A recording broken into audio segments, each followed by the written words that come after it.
Anyway, the man that made last week's fight happen was Frank Warren. He was from the opening bell of the main event, an agitated spectator. His fighter, James, was simply not busy enough. After 3 rounds, he got up for the first of several visits to DeGale's corner to raise the level of urgency. It was not panic. It was not an emergency. This was a big fight, a big crowd. A lot of words were spoken. Now, also live on 5 Live. Anyway, it was a fight that both had to win, and Frank was determined to do his bit. Frank is also busy tonight, so I had to speak to him earlier. It was a great result for boxing fans, but not for him. No, it certainly wasn't the result I wanted. You know, I was looking for James to get the nod from the judges, which obviously didn't happen. Now, Frank, during the fight, you were really active. You got up after the 3rd round. You were up several other rounds. What was it you were telling James and Jim McDonnell in the corner? I just felt that James wasn't, although he was walking in the early rounds, he was walking George down, and George was sort of basically backing him off most of the time, and he was flicking out that jab, George Groves. But I don't think James was getting any shots off, and I just felt that if he stepped up the pace a bit, that he would have, he'd have been scoring more, and could have been more emphatic in what he was doing.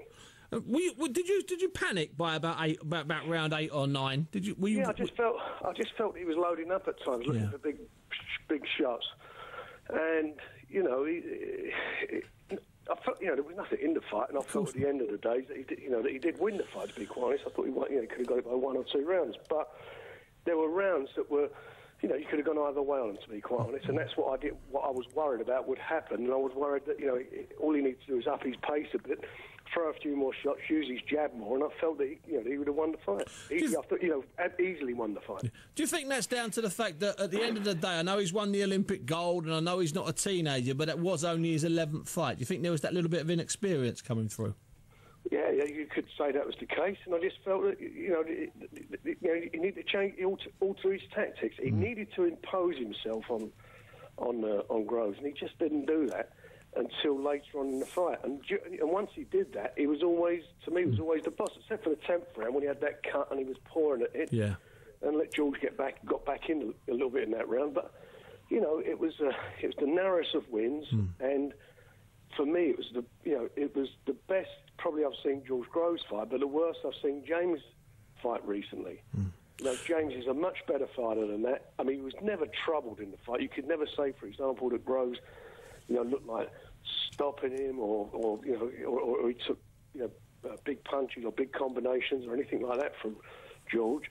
Whereas there were times where George was wobbly a little bit when James was up in the pace. He needed to continue that up in the pace, and I think he would have, he would have been more. He could have won the fight and done it emphatically.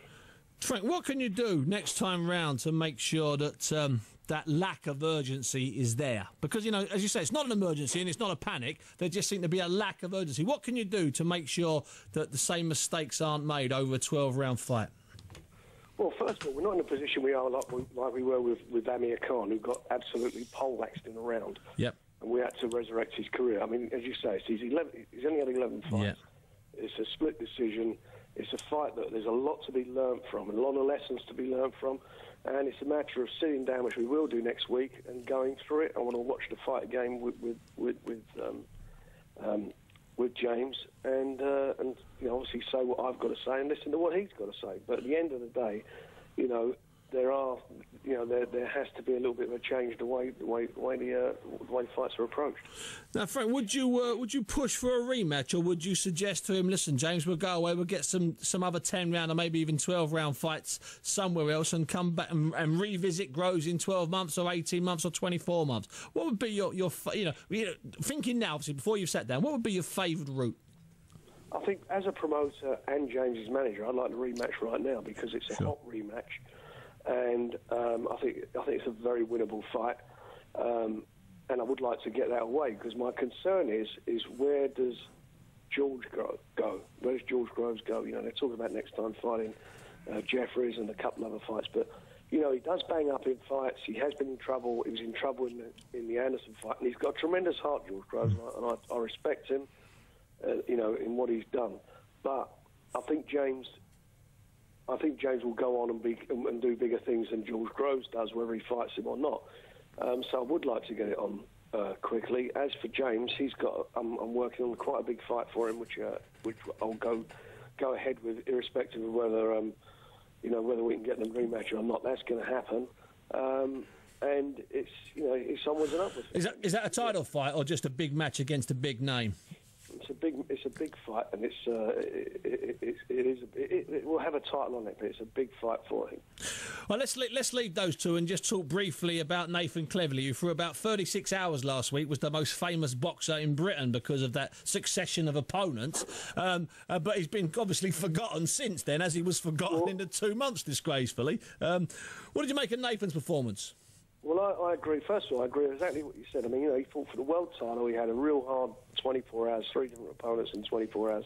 And it was a fabulous performance. Frustrating to go out and do what he did. He got clipped in the third himself. He's got a tremendous fighting heart. He's only 24 years of age. Which we forget, yeah. Yeah, he's younger than when Joe Calzaghe won the title. He's younger than when Carl Froch won the title. You've got to look at that and think to yourself, how good he can become. And I think you're right what you said. Everybody went, on the DeGale Groves bandwagon, whereas this fight in some ways got overlooked, and I think that was a great shame. And as you say, it's only once he become more well known. I should say well known. His profile rose during that fight.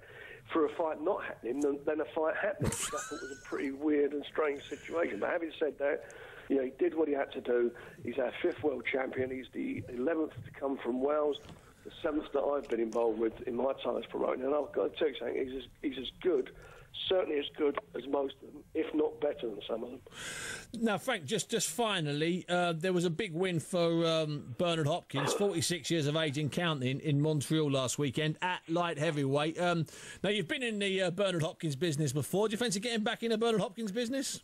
Love it. I think it's a great fight for Nathan. It's a tough fight, absolute tough fight. I mean, he is the consummate professional, 46 years of age. I mean, when you think about it, when he made his professional debut, Nathan was 1. Think about that one, and that's what you're talking about. What an athlete! I'm very much against old guys fighting.